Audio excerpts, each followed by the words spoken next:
কমলাপুর থাকবি, নাইলে কমলাপুর থেকে ভালো ব্যবসা করে একটা ভালো জায়গায় যাইবি, ঠিক আছে? মনে থাকবে?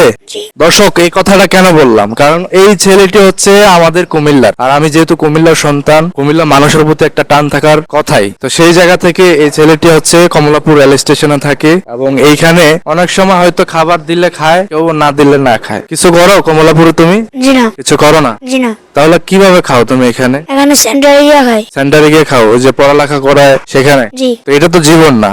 জীবন, ভালো জীবন পেতে হলে তোমার কিছু একটা করতে হবে, কিছু একটা কইরা দেখাইতে হবে মানুষকে, কিছু একটা কইরা তোমার ভালো পজিশনে যাইতে হবে, তাই তো?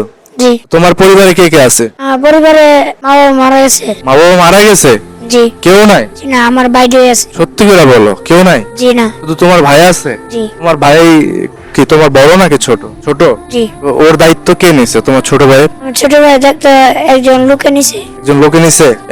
আমি রাতে ঘুমাচ্ছিলাম, পরে ঘুম থেকে দিয়ে ছোট ভাই নাই, গুলিস্তান সব জায়গায় হচ্ছে পাইছি। ওরে নিয়ে গেছে নাকি? চুরি করে নিয়ে গেছে? জি। তাহলে তো এটা দায়িত্ব বলে না। দর্শক, এই যে আমার এই যে ছোট ভাইটি দেখতেছেন, এই ছোট্ট ভাইটির ওর বাবা মা কেউই বেঁচে নেই। ওর একটা ভাই ছিল, ছোট ভাই। ওই ছোট ভাইকে নাকি বলে কমলাপুর রেল স্টেশন থেকে তার ছোট ভাইটি তার কাছ থেকে চুরি করে নিয়ে গেছে। আসলে তার বাবা মা নেই, তার জীবন আসলে কতটা কষ্টের সেটা তার বাবা মা নাই সেই মানুষটাই বোঝে। এই ছেলেটি যে কতটা কষ্টে এই কমলাপুর জীবন যাপন করছে সেটা বলার অবকাশ নেই। তো তোমার বাবা মা যে নেই, তোমার খারাপ লাগে না? জি। আমার বাবা মা মানে দেখতে ইচ্ছে করে, মাঝে মাঝে অনেক ইচ্ছে করে না যে বাবা মার কাছে যাই, বাবা মাকে দেখি। জি। তোমার নানা নানি আছে? জি। ওদের কাছে যাও না তুমি? কেন যাও না? ভালো লাগে না। ভালো লাগে না? তোমাকে আদর করে না তোমার নানা নানি? জি। আসলে ও কথা পুরোপুরি মানে বলতে পারতেছে না স্পষ্ট। আসলে ওর মনের ভিতরে যে কতটা কষ্ট লুকিয়ে আছে, আসলে ওরে না দেখলে আপনি বুঝতে পারবেন না। দর্শক, মানুষ আসলে এই কমলাপুর রেল স্টেশনে কেউ ইচ্ছা করে থাকে না, আবার কেউ ইচ্ছা করেও থাকে। ও ইচ্ছে করে কিন্তু এই কমলাপুর থাকে না, তার বাবা মা নেই, পরিবার কেউ নেই। বাবা মা না থাকলে আসলে তার জীবনে কিছুই নেই।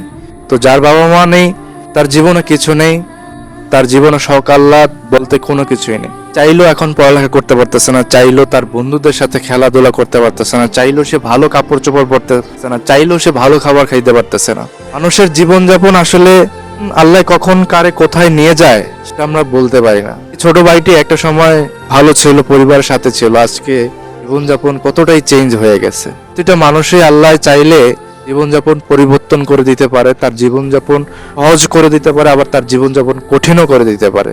একটি কথা আমি আপনাদেরকে বলবো, উপর আল্লাহ চাইলে যে কিছুই আমাদেরকে করতে পারে।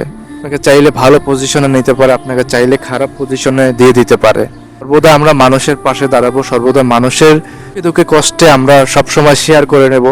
তাহলে আমরা প্রকৃত মানুষ হতে পারবো, আল্লাহকে আমরা খুশি করতে পারবো। আল্লাহকে খুশি করতে হলে আমাদের মানুষকে খুশি করতে হবে। মানুষকে যদি খুশি করতে পারি তাহলে আমাদের আল্লাহ খুশি হবে। দুনিয়াতে ভাই কেউ চিরজীবন বেঁচে থাকবো না, আমাদের থাকবে কর্ম। আমাদের কর্মগুলি কিন্তু আমাদের পরকালে আমাদের গুলোই থেকে যাবে। আমরা যদি এই দুনিয়াতে ভালো কাজ করে যেতে পারি, এই দুনিয়াতে মানুষকে সহযোগিতা করে পাশে থাকতে পারি, তাহলে আমরা এই পরকালে এই জিনিসটাই পাবো। এই ছেলেগুলোর যদি আমরা দায়িত্ব নিতে পারি, তাদের যদি আমরা একটা ভালো কর্মসংস্থান তৈরি করে দিতে পারি, তাহলে তাদের জীবনটা অনেক সুন্দর হয়ে যায়।